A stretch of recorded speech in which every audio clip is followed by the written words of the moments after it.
Hello hello. Welcome to profit weekly update. मेरे साथ हैं Khurram Hussain, editor profit magazine.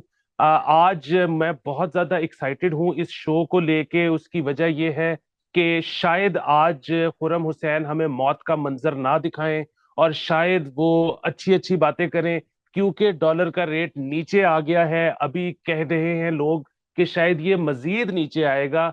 तो खुर्रम साहब, ये जो डॉलर का रेट नीचे आया है, क्या इसकी वजह सिर्फ और सिर्फ ये है कि हमने आईएमएफ की सारी रिक्वायरमेंट्स पूरी कर दी हैं और आईएमएफ के पास जो सऊदी अरब का मैंडेट है वो प्रॉमिस कर चुके हैं कि वो पाकिस्तान को ही जाएगा, या इसके पीछे ये भी एक चीज है कि जो हुकूमत ने बैंक्स पे इंक्वायरी खोल दी थी कि शायद वो स्पेकुलेट कर रहे हैं, उसकी वजह से भी इसको कोई असर पड़ा है? ये इन दोनों चीजें जिनका आपने जिक्र किया उनका रोल तो है इसमें, लेकिन ये ड्राइविंग फोर्स नहीं है। ड्राइविंग फोर्स बड़ी सिंपल है। फॉरेन एक्सचेंज मार्केट्स जो हैं वो हमेशा सप्लाई और डिमांड पे चलती हैं। जो एक्सचेंज रेट मूवमेंट्स होती हैं, तो अब जैसे सप्लाई अगर आपकी कम है और डिमांड ज्यादा है तो ऑब्वियसली डॉलर की प्राइस चढ़ जाएगी। एंड अदर वे राउंड, जब सप्लाई आ जाएगी डॉलर्स की और डिमांड अगर गिरेगी तो ऑब्वियसली डॉलर की प्राइस भी गिर जाएगी। Exchange rate is basically a price, it's nothing more. Now अब यहाँ हुआ यह है कि जुलाई के महीने में सप्लाई कम हो गई थी और डिमांड काफी ज्यादा थी, और उसकी वजह यह है कि एक्सपोर्टर्स जो हैं वो अपने पैसे वापस लाने से रोक रहे थे।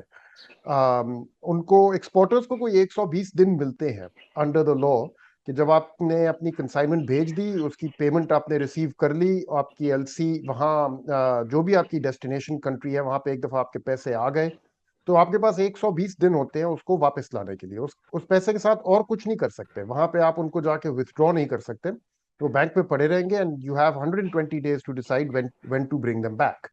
अब टिपिकली एक्सपोर्टर्स वेट करते हैं, अगर एक्सचेंज रेट जो है अगर रुपया गिर रहा है अगेंस्ट द डॉलर तो they wait before bringing it back, and they basically bring it at the time when they feel के the rupee has bottomed out against the dollar to maximise their gains over here.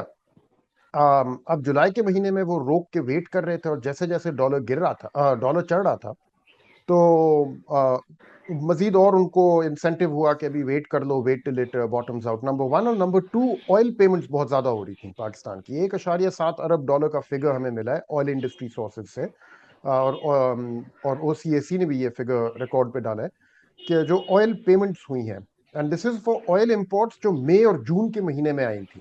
तो मई जून में आपने अगर कोई shipment order की है और वो शिपमेंट पहुंच गई मई और जून के महीने में, उसकी पेमेंट जो है वो फिर जुलाई में जब मिच्योर हुई है रिटायर करने के लिए, तो वो सारा आउटफ्लो का जो इम्पैक्ट था वो जुलाई के महीने में आया। तो supply went down because exporters were withholding, demand went up because oil payments were materialising, and as a result we had a lot of pressure on the rupee. और उसके साथ साथ फिर जो अनसर्टिनिटी थी मार्केट में कि आईएमएफ प्रोग्राम होएगा भी या नहीं होगा, डिफॉल्ट की तरफ अगर पाकिस्तान जाएगा या नहीं जाएगा, all of this was aggravating the situation. अब early August, first week of August में दो तीन चीजें साथ साथ हुई। एकदम से आईएमएफ से स्टेटमेंट आई कि Pakistan has met all conditions except for external financing requirement की जो एक है, और वो काफी बड़ी कंडीशन है, अभी तक वो नहीं मीट हुई। और आज की अखबारों में भी आप देख रहे हैं कि जनरल बाजवा ने फोन कॉल्स की हैं UAE, Saudi Arab, to urge them to hurry up and issue the commitments that they need to issue in order to fulfill this requirement as well. Um, तो बट नेवरदलेस जो IMF की statement थी उससे थोड़ा confidence आया कि वाकई में अब ये हो जाएगा प्रोग्राम, और अगर हो जाएगा तो that means the default risk is receding further still.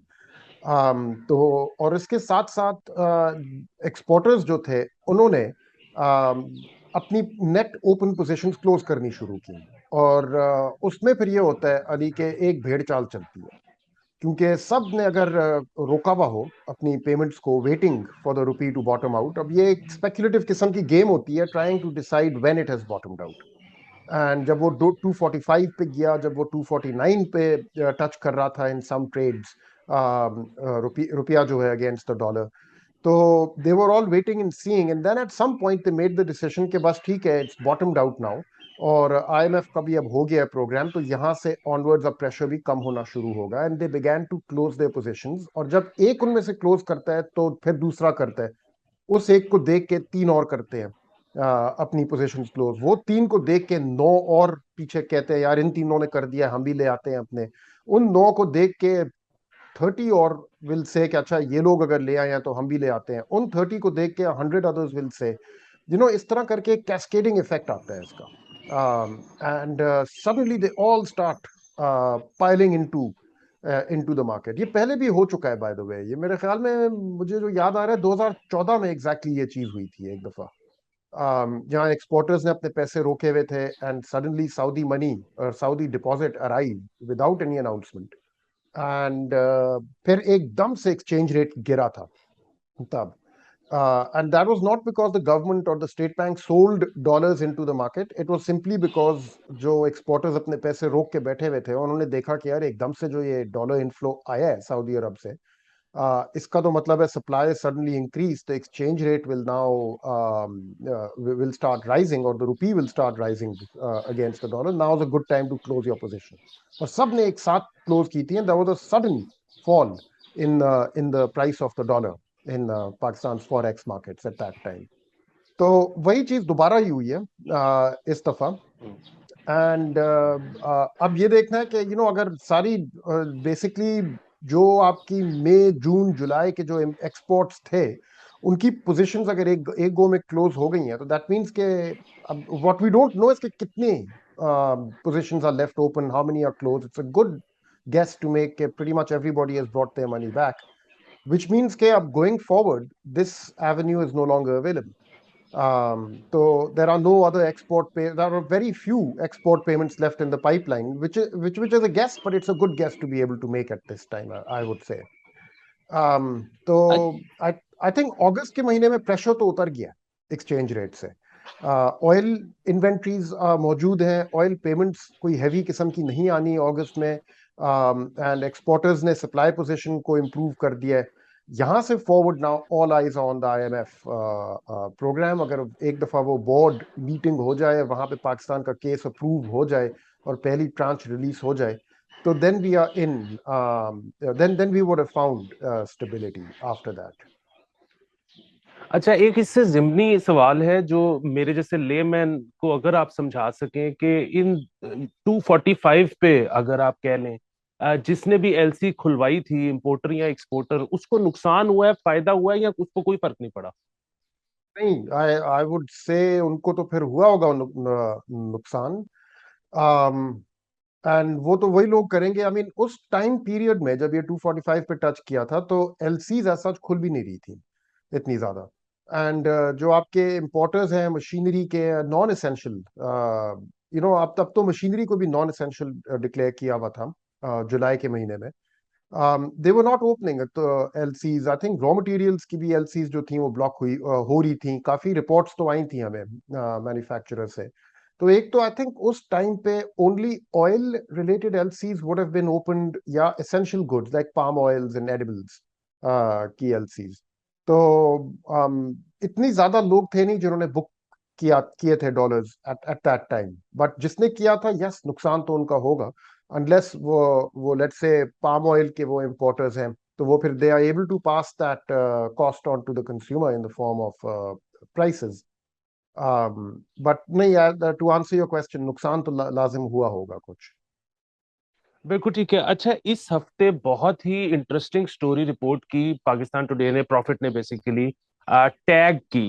ये एक Yeah. स्टार्टअप था जिसने अक्वायर करने की कोशिश की एक बैंक, और उसमें कुछ डॉक्यूमेंट्स फोर्ज्ड थे, और फिर वो एक ही पार्टनर विसल ब्लोअर बन गया। ये तो, इस पर तो फिल्म बननी चाहिए। ये तो इतनी मजेदार स्टोरी है, ये तो मेरे जैसे बंदे ने पूरी पढ़ी है। यानी बहुत मजेदार स्टोरी थी। एंड अभी तक चल रही है। It's a story in in in progress. और इसमें basically the interesting thing Ali is के ये वाली story is very complicated and very simple at the same time.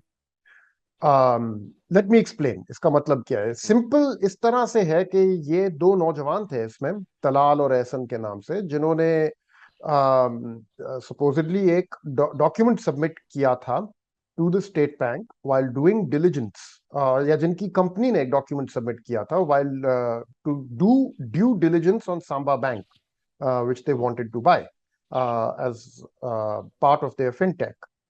Now, state bank ने जब उस डॉक्यूमेंट की वेरासिटी मालूम किया, वो डॉक्यूमेंट बेसिकली था एक इन्वेस्टर की तरफ से हु वाज क्लेमिंग, जिसमें लिखा हुआ था कि वो $45 million देने के लिए तैयार हैं for the purchase of Samba bank through this fintech call tag.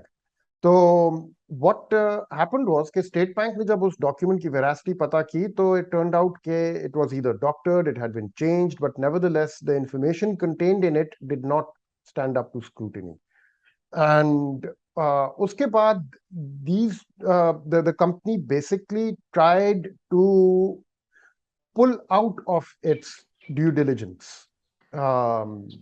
for Samba Bank, और क्वाइटली उन्होंने फैसला किया कि यार हम लोग अपनी एप्लीकेशन ही विथड्रॉ कर लेते हैं ऑल टुगेदर, बिकॉज अगर आप पकड़े गए हैं तो मे बी अगर हम क्वाइटली विथड्रॉ कर लें तो we can escape FIA action, because ये काफी सीरियस मामला है to submit false information or change or information that is not true, um, or to a regulatory authority for purposes of doing due diligence on a bank purchase. I mean, ये कोई मामूली चीज नहीं होती। अच्छा, तो basically the story as it boiled down was कि somebody tried to pull a fast one by the state bank and they got caught, and then they tried to slink out of it quietly. So that much is simple enough. But in pulling out quietly, somebody went and blew the whistle. उनके जो उसके बाद CEO साहब आए, उन्होंने जाके state bank को भी इन्फॉर्म कर दिया, और उन्होंने पब्लिक कर दी ये चीज कि भाई ये तो यहाँ पे गड़बड़ हुई है, and as a result we are going to now distance ourselves from these two individuals, one of whom was the former CEO and one of whom was some other high ranking officer, I forget, लेकिन दोनों founders थे। तो अब जब वो whistle blow हो गई, तो उसके बाद एक ब्लेम गेम चली इन लोगों के आपस में, और एक उस ब्लेम गेम में अजीब और गरीब किस्म की कंस्पिरेसी थियोरीज बना रहे थे, एक दूसरे की तरफ इशारा कर रहे थे, और वहां पे फिर कॉम्प्लिकेटेड हो गई स्टोरी कि भाई ये एग्जैक्टली हुआ क्या है। But in a nutshell it doesn't look good कि इतना बड़ा स्टार्टअप जो एक बैंक की ड्यू डिलिजेंस करने जा रहा है, जो एक बैंक खरीदने जा रहे हैं, has been caught out in this way. And now the State Bank is launching its own inquiry into it. It may become a criminal matter for all we know. Abhi, as it develops, we'll see. But it doesn't look good कि इतना बड़ा एक Pakistani startup जो है has been caught doing something like this. So we're going to stay on this story and see how it pans out. लेकिन वही बात कि अगर इसकी इंक्वायरी ठीक तरह से नहीं होती और अगर ये कसूरवार हैं और इनको सजा नहीं मिलती, तो उसका तो ज्यादा बुरा इमेज पाकिस्तान का जाएगा कि यहाँ पर तो कुछ भी हो जाता है और आप बच जाते हैं। आप बच जाते हैं, एग्जैक्टली exactly. तो I think all eyes will be on के what happens from here going forward and what the state Bank does. अभी तक तो उन्होंने इतना कहा है कि यहाँ पाकिस्तान जो उनका लोकल स्टार्टअप है टैग इनोवेशन के नाम से, दे नॉट सेइंग कि you have to shut down operations, उनको ऑपरेशंस कंटिन्यू करने दे रहे हैं। बट हमारी इंफॉर्मेशन के मुताबिक स्टेट बैंक उनसे ये कह रहा है कि ये जो उनकी होल्डिंग कंपनी है which is US registered I believe, तो which is called Tag Fintech, उसके उसमें जो इन दो फाउंडर्स के शेयर होल्डिंग है, उस शेयर होल्डिंग को अब वो लोग डाइवेस्ट करें। ठीक है, तो the state bank is saying कि इन दो लोगों का अब कोई रोल नहीं होना चाहिए if Tag Innovation wants to continue with its license to operate as a fintech in Pakistan. So for now तो इतनी एक्शन ली गई है, but I think as things go, और then फिर एक और अनाउंसमेंट अभी स्टेट बैंक ने जो की है कि जितने पैसे उन लोगों ने अपने मोबाइल वॉलेट्स में रखे हुए हैं, मोबाइल नहीं, वो जो फिनटेक वॉलेट्स हैं टैग इनोवेशन के, उनको रीइंबर्स किया जाए back to the customers. I understand the amounts are not that large, but nevertheless, the fact कि फिलहाल के लिए उनको मना कर दिया to hold customers' money is also a big step. And we'll see how the state bank deals with this going forward. But I think it's काफी sensitive एक हुई है. And yeah, I fully agree with you. I think how the state bank deals with this will reflect on the overall Pakistan's fintech sector. आखिरी सवाल, और वैसे तो इस पर हम बहुत ज्यादा बात कर चुके हैं अपने पिछले एपिसोड्स में, कुछ शायद नया कहने के लिए ना हो, लेकिन इस वक्त अगर आप कोई भी सोशल मीडिया प्लेटफॉर्म खोलेंगे तो लोग सिर्फ अपने बिजली के बिलों की बात कर रहे हैं हाँ। और कोई बात नहीं हो रही, और लोग सिर्फ रो रहे हैं। जी हाँ। और रोना भी चाहिए। मैंने अपने बिजली के बिल को कैलकुलेट किया बिटवीन जून एंड जुलाई। जून में I was paying 28 rupees per unit. ये बड़ी सिंपल कैलकुलेशन होती है अली। आपने करना ही है कि अपने बिल में से आप देखें अमाउंट पेएबल, एक टोटल अमाउंट होएगा that you have to pay, उसको डिवाइड करें बाय यूनिट्स कंज्यूम्ड। ठीक है, सिंपल कैलकुलेशन है। And do this every month and see. तो मेरे जून में 28 रुपीज पर यूनिट आया था बिल। इस दफा जुलाई के महीने में 33 रुपीज पर यूनिट आया। तो then you look through the bill to see कि भाई ये इंक्रीज कहाँ से आया, and this is basically fuel adjustment जो मई और जून के महीने में जो हुई है, या अप्रैल और मई, मुझे एक्चुअली अभी क्विकली चेक करना पड़ेगा, बट 2 महीनों की फ्यूल एडजस्टमेंट जो है वो इंक्लूड की गई है इसमें। एंड उसकी वजह से बहुत बड़ा बम्प आया है, jump in the in the cost of electricity. Going forward अगले महीने I should also caution you, जुलाई के महीने के जब फ्यूल एडजस्टमेंट फैक्टर इन की जाएगी तो एक और झटका लगेगा लोगों को, because these were peak months of the oil oil price peak. तो इन दिनों में जो बिजली बनाई गई है उसकी fuel cost was much higher than is the norm. तो this is going to continue for a while longer, and I think चंद महीनों के लिए तो अभी चलेगा ये सिलसिला। तो ये मैंने वैसे मेरे घर ट्विटर में पे तो भी आप, हाँ मैं आपको बता रहा था कि ट्विटर पे भी आपके कुछ दोस्तों को मैंने इस चीज का वार्न किया था, जो कह रहे थे यार कोई खुशखबरी सुना दो। मैंने कहा था कि जुलाई का जब बिजली का बिल आएगा तब बात करेंगे। तो मेरे ख्याल में आ गया वो बिल। तो आप भी उनसे पूछ लें कि भाई क्या हाल चाल है, खैरियत है, और मेरी तरफ से मेरा सलाम भी तो दे अपना देना। हाल ठीक नहीं है। उसकी वजह यह है कि हमारे यहाँ जो मीटर रीडर है वो बहुत रेगुलरली नहीं आते। तो वो एक दो महीने अंदाजे से भेज देते हैं बिल, फिर तीसरी दफा आके वो करेक्शंस कर देते हैं। जिस तरह ओफ। से अब पिछले दो तौबा। दफा मेरे अ, मेरे जो ऑफ पीक यूनिट थे वो एग्जैक्टली एक जितने थे। अब ये नहीं हो सकता कि बिल्कुल 2 महीने के एग्जैक्टली एक जितने यूनिट हो। इसी हाँ तरह पिछले बिल्कुल। 2 महीने पीक यूनिट मेरे जीरो थे, तो ये भी नहीं हो सकता कि 7 से 11 बजे तक मैंने कोई बिजली ना इस्तेमाल की हो। या लेकिन इस दफा वो जो मेरे पीक यूनिट है वो तकरीबन उतने हैं जितने 3 महीने के होने चाहिए। तो इस दफा मेरे ख्याल में उन्होंने आके चेक कर लिया मीटर। ये बड़ी गलत प्रैक्टिस है, and you have every right to complain to LESCO about this. उनको आप सोशल मीडिया पे टैग करके भी आप इसकी कंप्लेंट लगा सकते हैं कि यू एंड इंसिस्ट के रेगुलर मीटर रीडिंग करें मेरी। वो करेंगे फिर रिस्पॉन्ड इस चीज को। लेकिन ये बड़ी गलत प्रैक्टिस है, इससे बहुत डिस्टॉर्शंस आती हैं लोगों के बिलिंग में।